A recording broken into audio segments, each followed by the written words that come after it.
मैं भारत को भारतीयता की मान्यता के आधार पर फिर से खड़ा करना चाहता हूं, उस काम में लगा हूं। भारत देश में आप जानते हैं कि 4500 से ज्यादा वनवासी जातियां हैं। 4556 हैं कुछ वनवासी जातियां। जैसे गोंड हैं, वो एक वनवासी जाति है। ऐसे ही गोंड जैसे 4500 से ज्यादा समूह हैं। इनके बीच में मैं पिछले कुछ सालों से घूम रहा हूं और मैंने वहां देखा कि सती का मतलब क्या होता है, सती कहते किसको है। एक बार गोंड लोगों के एक बहुत बड़े सम्मेलन में मैं गया और वहां किसी को सती किया जाना था। मैंने कहा चल के देखूं ये होता क्या है सती होना। तो वहां हुआ ये था कि एक महिला के पति का देहांत हो गया, स्वर्गवास हो गया, और पति का स्वर्गवास हो गया तो उसकी अंतिम यात्रा के लिए गांव के लोग जा रहे हैं। अंतिम संस्कार वो ऐसे ही करते हैं जैसे हम करते हैं, अग्निदाह करते हैं, लकड़ियां इकट्ठी करते हैं। तो मैंने देखा कि उसकी पत्नी आती है और उसके चारों तरफ प्रदक्षिणा करती है और संस्कृत के मंत्र बोलते हैं। कभी कभी उनको भूल जाएं तो वो अपनी भाषा के मंत्र बोलने लगते, लेकिन मंत्र उच्चार होता है, बराबर होता है, पूरे समय होता है। जितने समय तक लाश जलती है तब तक वो मंत्रोच्चार करते रहते हैं, कुछ ना कुछ बोलते हैं। तो मंत्रोच्चार हो रहा है, पत्नी उसकी प्रदक्षिणा कर रही है, तो एक चक्कर उसने लगाया और उनकी अपनी भाषा में सबके सामने हाथ जोड़कर कहा कि आज मेरे पति का स्वर्गवास हुआ है, समाज में ऐसा कौन सा समूह है जो मेरी सुरक्षा की जिम्मेदारी लेगा। वो प्रश्न पूछ रही है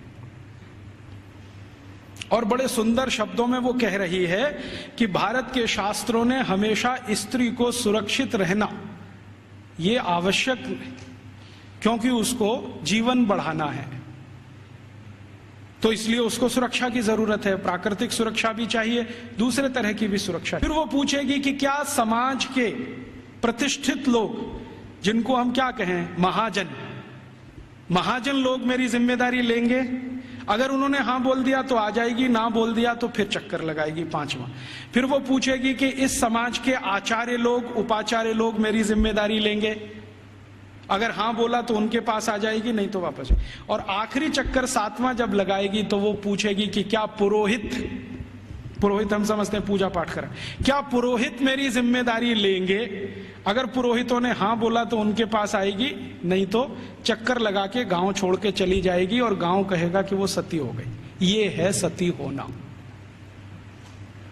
और इसको बिगाड़ दिया अंग्रेजों ने। क्या कहा कि उसको जबरदस्ती चिता में धकेल देंगे और ये कर देंगे। फिर वो जाती कहां है, उसके पीछे पीछे मैं गया तो उस गांव का कोई मंदिर होगा, वहां जाएगी और अपना बाकी जीवन उसी मंदिर में बिताएगी। वो ये कहती है कि जब कोई जिम्मेदारी नहीं लेगा तो अब भगवान मेरे लिए जिम्मेदारी लेंगे, तो मंदिर में जाके पूजा करेगी, पाठ करेगी, अपना जीवन उसी से चलेगा उसका। और जैसे ही वो मंदिर में जाके पाठ पूजा करने लगेगी तो समाज की आदरणीय हो जाएगी और सब उसको साष्टांग दंडवत प्रणाम करेंगे। फिर हम गोंड लोग कहेंगे कि ये हमारी सती है। हम उसको एक्सप्लेनेशन क्या देंगे? वो पति के साथ जिंदा जला दी गई, वो सती है। सती होना कोई ऊंचा कर्म रहा है इस देश में, हम उसको समझ नहीं पाए। अंग्रेजों ने जो डिस्क्रिप्शन दे दिया उसी को अंतिम मान के हमने अपना मान लिया कि ऐसा ही कुछ होता होगा। ये होता है, और ये सिर्फ गोंडों में ही नहीं होता, भीलों में भी होता है। गोंड हैं, भील हैं, जितने तरह की जनजातियां हैं, ज्यादातर में ये होता है। तो मैकॉले कह रहा है कि भारत में तो स्त्रियों का स्थान बहुत ऊंचा है, परिवार में ऊंचा है, समाज में ऊंचा है, भाषा उनके यहां से निकली है, फंक्शनल नॉलेज उन्होंने समाज को दिया है, इसलिए इनके लिए तो सब कुछ विशेष होता है। इसलिए गुरुकुलों में आचार्य स्तर पर बहुत स्त्रियां हैं, ये हैरानी की बात नहीं है। वो कहता हमारे समाज में उल्टी स्थिति है, स्त्रियों का स्थान सबसे नीचे है, इसलिए हमारे यहां हर काम में वो सबसे पीछे है। तो इस तरह की कुछ बातें हैं जो मैकॉले के डॉक्यूमेंट्स बताते हैं, और विलियम एडम ने इससे भी ज्यादा कुछ खोज की है और उसके डॉक्यूमेंट्स इससे भी आगे की कई बातें बताते हैं कि भारत के ये जो गुरुकुल हैं, इन गुरुकुलों का योगदान क्या है समाज में।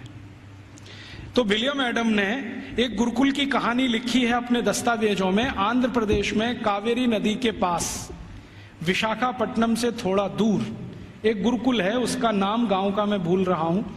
तो वो गुरुकुल है, उसने क्या योगदान दिया है? तो वो कहता है विलियम एडम कि ये जो गुरुकुल है ये बहुत पुराना है और उसके दस्तावेज पुराने हैं। 12वीं शताब्दी का वो गुरुकुल है और वो गुरुकुल है सिविल इंजीनियरिंग का, कंस्ट्रक्शन में सिविल इंजीनियरिंग का। तो कहता है इसका योगदान क्या है? तो विलियम एडम कहता है कि इस गुरुकुल के विद्यार्थी और आचार्यों ने मिलकर कावेरी नदी पर एक डैम बनाया है, बांध बनाया है, जो दुनिया का सबसे पहला बांध है। मुझे नहीं मालूम था विलियम एडम के डॉक्यूमेंट्स पढ़ने के पहले कि दुनिया का सबसे पहला बांध भारत में बना है।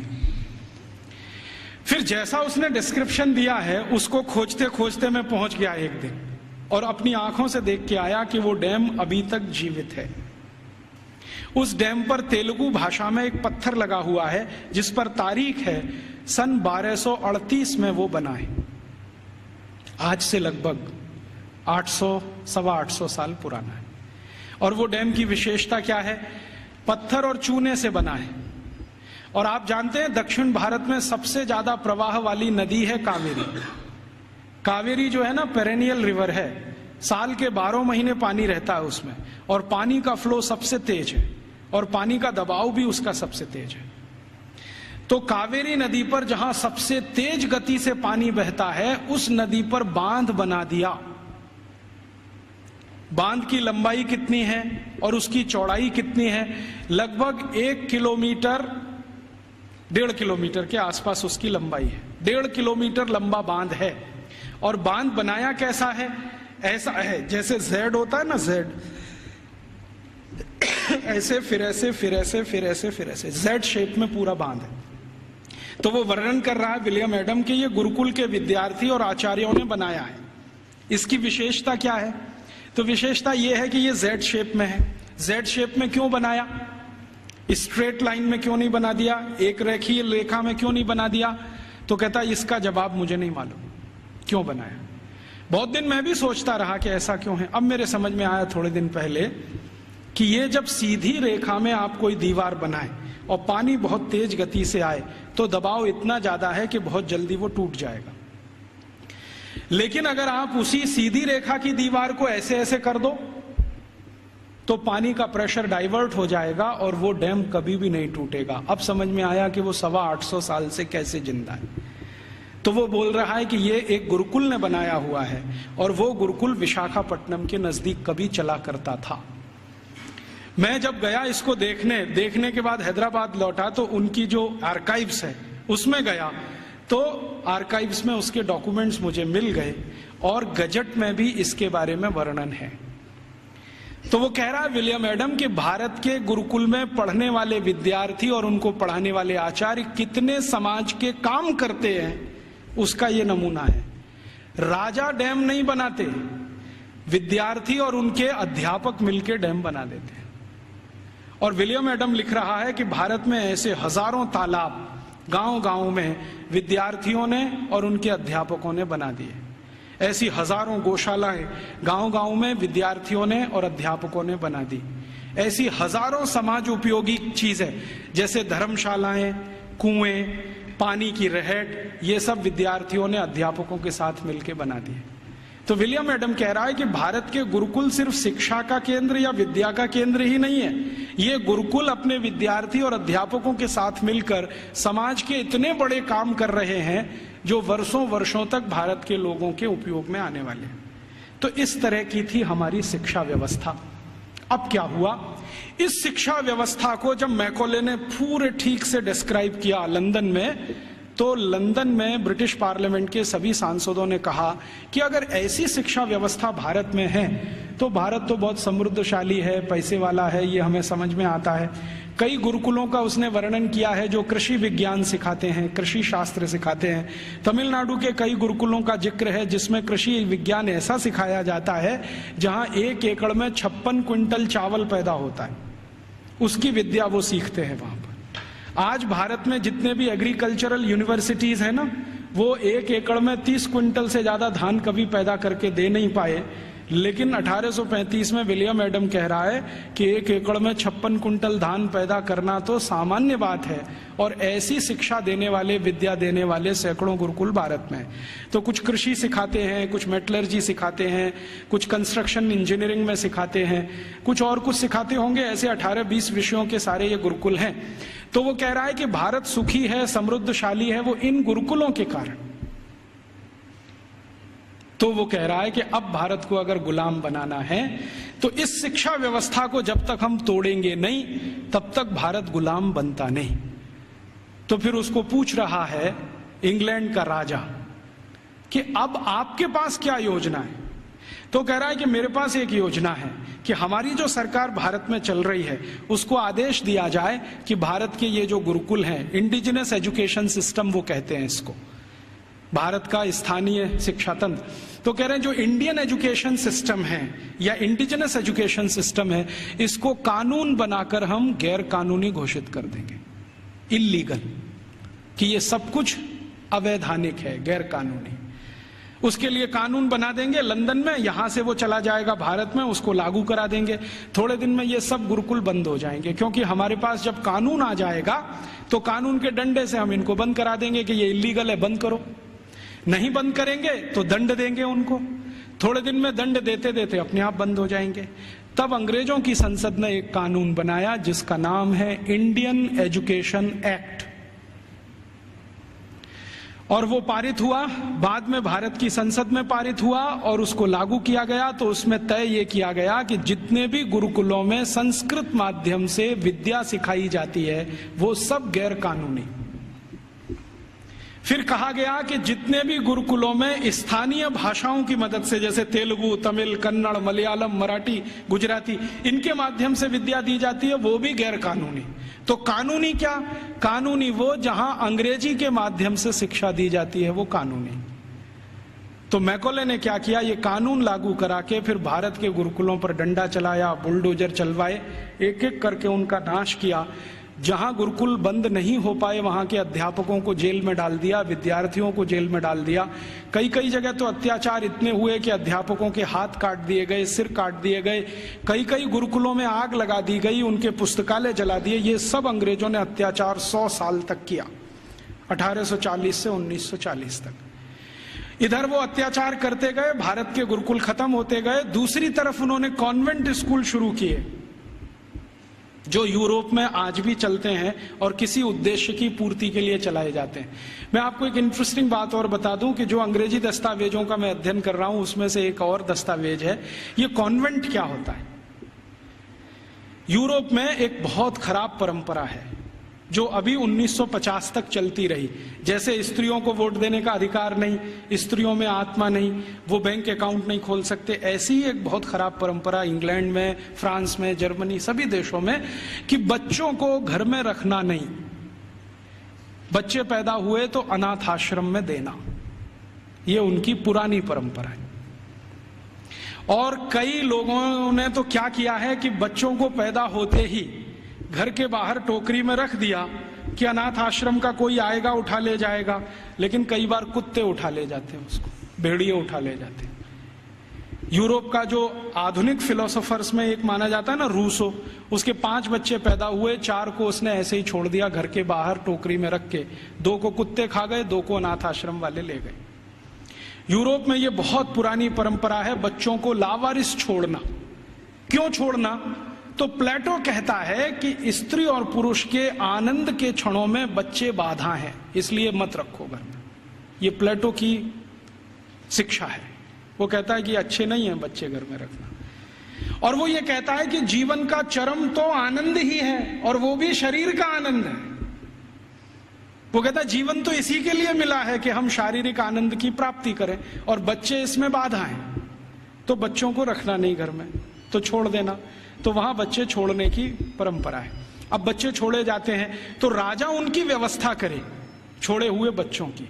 तो राजा कुछ संस्थाएं खड़ी करता है, उन संस्थाओं को कॉन्वेंट कहते हैं। कॉन्वेंट माने लावारिस बच्चों को पालने वाली संस्थाएं, अनाथ बच्चों को पालने वाली संस्थाएं। कॉन्वेंट माने अनाथ बच्चों के स्कूल, लावारिस बच्चों के स्कूल। तो यूरोप में ये कॉन्वेंट चलते हैं। तो ये मैकॉले कह रहा है कि भारत में भी यही चलाएंगे हम। तो कोई सांसद उससे पूछ रहा है कि भारत में कोई अनाथ होता है? उसने कहा होता तो नहीं है, लेकिन हम बनाएंगे। होता तो कोई नहीं है, क्योंकि भारत में किसी बच्चे के माता पिता भी मर जाएं तो उसके चाचा चाची हैं, ताऊ ताई हैं, मामा मामी हैं, मौसा मौसी हैं, बुआ फूफा, कोई तो लेगा उसको। यूरोप में तो है माता पिता तो भी छोड़ देंगे। तो यूरोप में ये जो लावारिस बच्चे हैं, इनको पालने के लिए कॉन्वेंट खड़े किए जाते हैं। कॉन्वेंट को चलाने वाले ज्यादातर क्रिश्चियन इंस्टीट्यूट होते हैं या चर्च होता है। राजा चर्च को दान देता है और उस पैसे से ये सब चलते हैं। तो सबसे पहला कॉन्वेंट इस मैकॉले ने भारत में खुलवाया, कलकत्ता में। और उस कॉन्वेंट में कोई पढ़ने नहीं आता था, तो इसने दूसरा कानून बनवाया कि जो भारतवासी ईस्ट इंडिया कंपनी और अंग्रेज सरकार की नौकरी करेंगे और कलकत्ता में रहेंगे, उनको अपने बच्चे यहां भेजना आवश्यक है, नहीं तो नौकरी जाएगी। तो जबरदस्ती भारतवासी जो उनके यहाँ काम करते थे, उन्होंने अपने बच्चे भेजना शुरू किया। फिर धीरे धीरे एक कॉन्वेंट से 2 हुआ, 2 से 3 हुए, 3 से 10, 10 से 20, 50, 100, अब हजारों हो गए। अब भारत में ऐसा कोई गांव नहीं जहां कॉन्वेंट नहीं। तो मैकॉले ने एक विष बीज डाल दिया जो अभी वट वृक्ष बन के फैल गया। अब तो ऐसे ऐसे कॉन्वेंट स्कूल हैं इस देश में, बजरंगबली कॉन्वेंट स्कूल। आपको देखना हो तो मैं दिखा सकता हूं आपको। बंबई में है, ग्रांट रोड के पास है, रेलवे स्टेशन से बिल्कुल सटा हुआ, बजरंगबली कॉन्वेंट स्कूल। हाँ, और एक कॉन्वेंट स्कूल है संतोषी माता कॉन्वेंट स्कूल, एक है सरस्वती देवी कॉन्वेंट स्कूल, एक महावीर स्वामी कॉन्वेंट स्कूल खुला है अभी बेंगलोर में, जबरदस्त। अब इनको पूछो चलाने वालों को कि बजरंगबली का कॉन्वेंट से क्या रिश्ता है, या सरस्वती देवी कब कॉन्वेंट स्कूल में पढ़ने गई थी। मूर्खों के मूर्ख इस देश में पैदा हो गए, ना तो अंग्रेज हैं ना तो हिंदुस्तानी हैं, खिचड़ी बन के इस समाज में पड़े हुए। ना उसमें से आप चावल निकाल सकते हैं, ना मूंग की दाल का दाना निकाल सकते। ये खिचड़ी लोगों ने देश का सत्यानाश कर दिया। ये सब मैकॉले की संतान है। मैकॉले तो छोड़ गया कुछ। जब अंग्रेज गए थे ना, तो रिकॉर्ड्स बताते हैं कि 350 कॉन्वेंट स्कूल थे 15 अगस्त 1947 तक। अब शायद वो 30-35 हजार हो गए हों, तो कोई आश्चर्य की बात नहीं। अब यूरोप में जो कॉन्वेंट स्कूल हैं, वैसी ही शिक्षण यहां हो रहा है। यूरोप में क्या होता है ना, मैंने आपसे कहा कॉन्वेंट माने लावारिस बच्चों के स्कूल। तो वहां जो बच्चे पढ़ने आते हैं, उनको सिखाया जाता है कि देखो ये जो अध्यापक है वो अध्यापक नहीं है, ये फादर है, ये मदर है, क्योंकि असली का पता नहीं।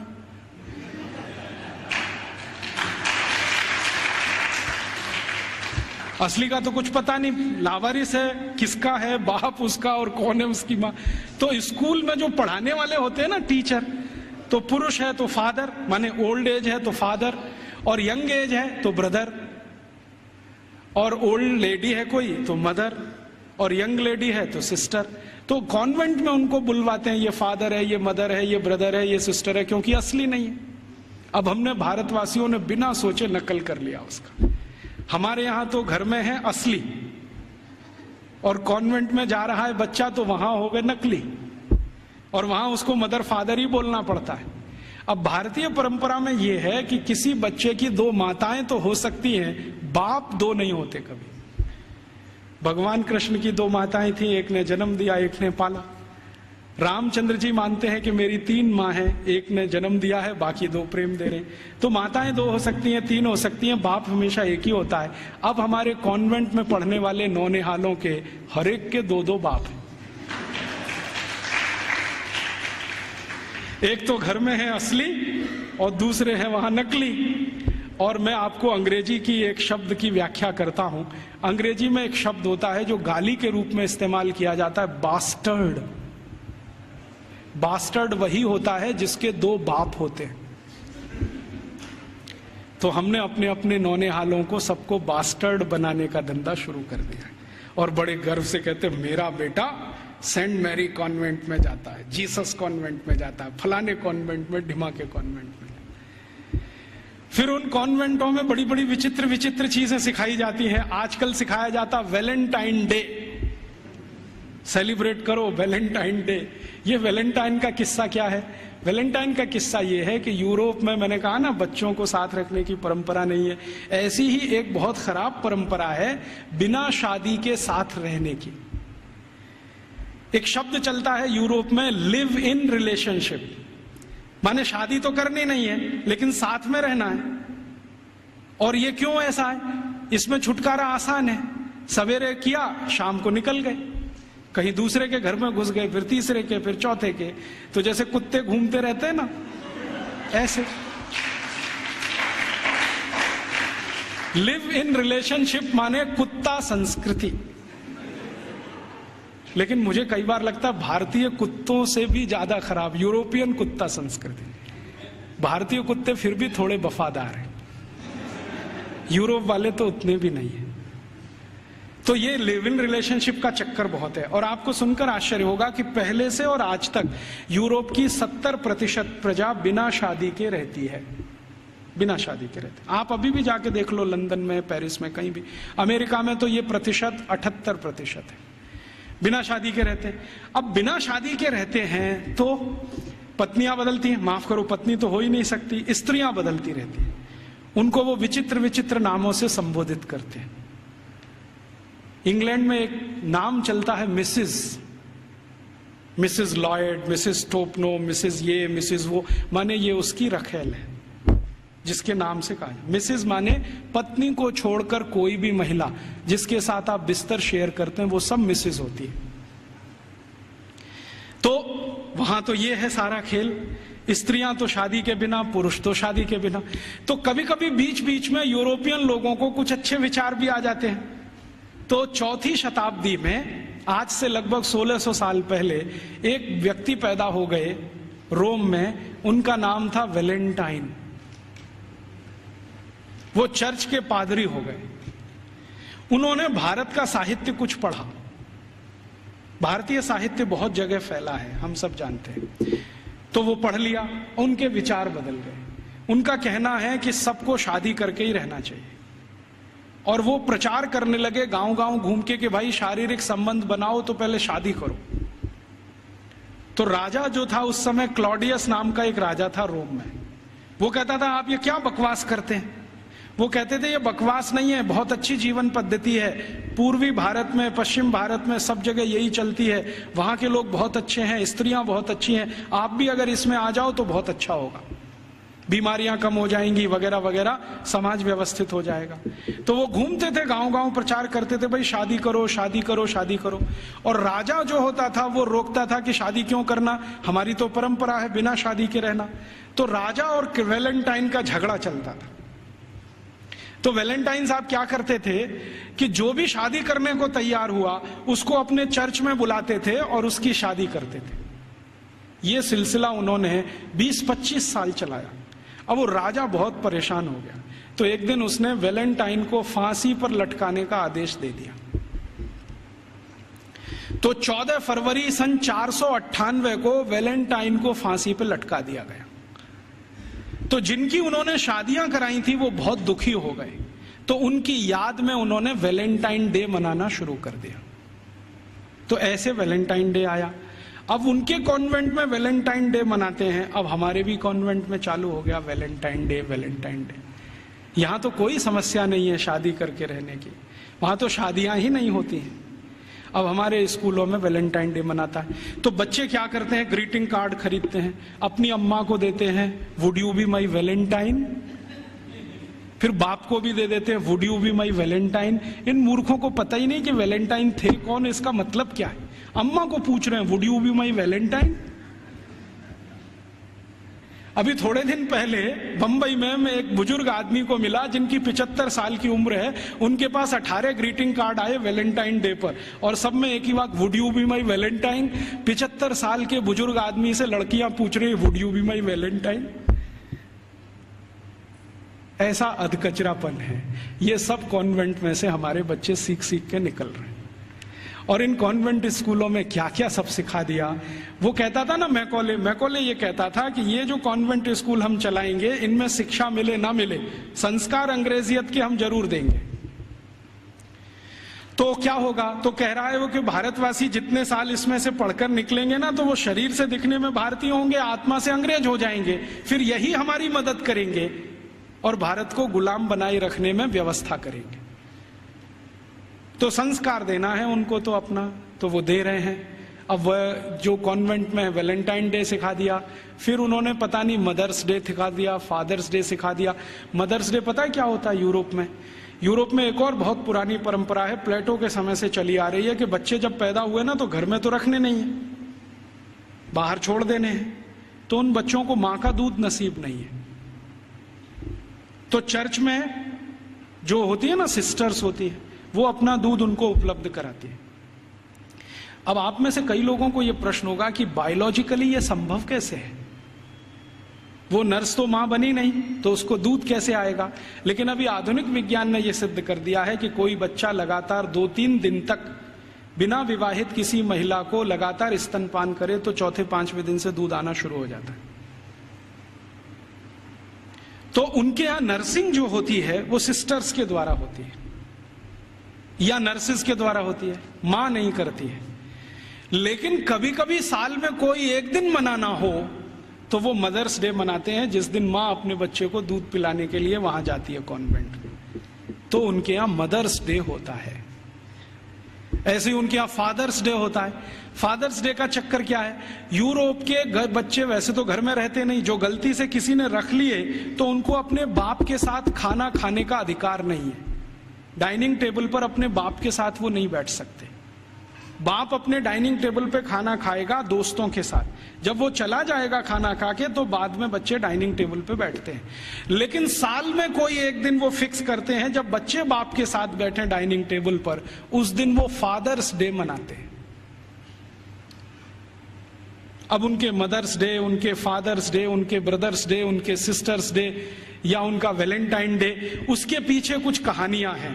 हम बिना सोचे समझे अंधों की तरह से इस पे लग गए हैं। कई बार मैं देखता हूं अजमेर जैसे शहर में, जयपुर जैसे शहर में मदर्स डे पे रैली निकाली जा रही है, प्ले कार्ड लेके बच्चियां अपने अपने हाथ में जा रही हैं, स्कूल कॉलेज उनका छुड़वा दिया जाता है, और ये सब मूर्ख सरकारी अधिकारी किया करते हैं।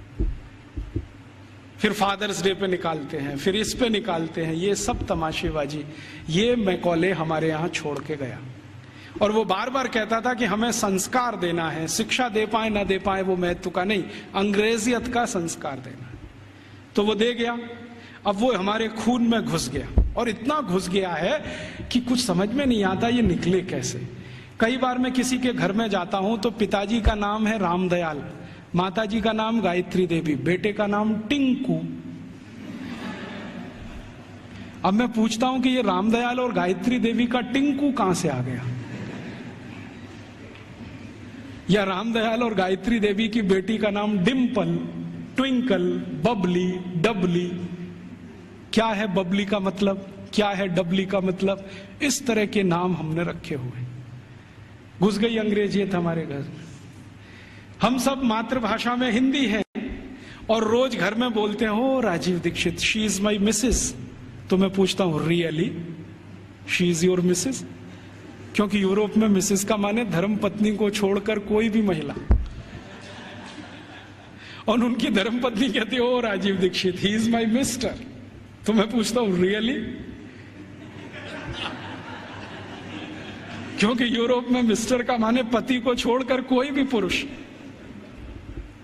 और मिस तो बहुत ही खराब है। मिस है फ्रेंच शब्द है। मिस का माने एक ऐसी महिला जो जिंदगी भर वैश्यावृत्ति करे, शादी ना कर सके, वो मिस है। हम बड़े गर्व से लिखते हैं मिस फलाना, मिस ढिमाका, मिस ये, मिस वो, बिना सोचे समझे। और सबसे खतरनाक शब्द यूरोप में है अंकल, सबसे खतरनाक है। क्योंकि जिसके बारे में आपको कुछ बताना ही नहीं हो उसको अंकल बोल दो, जिसके बारे में नहीं बताना हो उसको आंटी बोल दो।